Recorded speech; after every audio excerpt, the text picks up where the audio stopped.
Here in Georgia, the green industry is big business, playing a vital role in the state's economy, in which it brings in more than $1 billion annually, encompassing everything from nurseries and greenhouses to sod farms and landscape companies.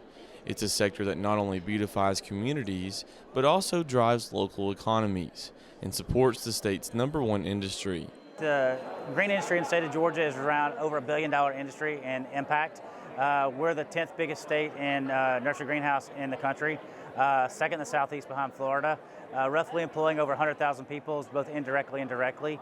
The industry with respect to impacts, they're in everything, whether it be from either plant sales for yards, it could go either restaurants or other locations having flowers or other plants in their establishments. So it's a huge impact.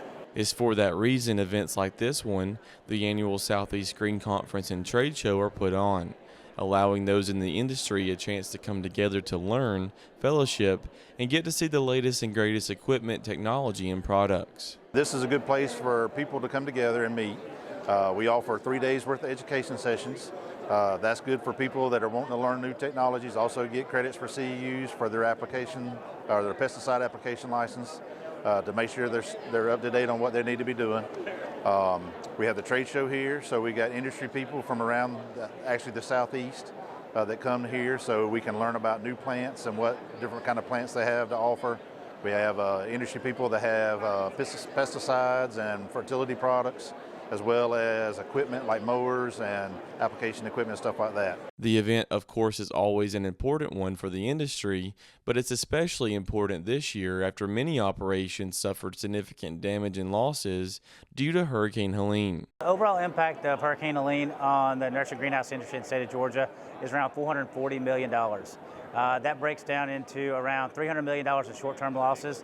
That's things that plants or trees or shrubs that were destroyed roughly at the time of the hurricane or shortly thereafter. There's also future losses, which could be trees or other plants that will not be able to be sold in years like 2, 3, 4, and 5. That's around $84 million. The short-term impacts $300 million, and then the infrastructure impacts that are destroyed greenhouses, destroyed plastic, other things, around $50 million.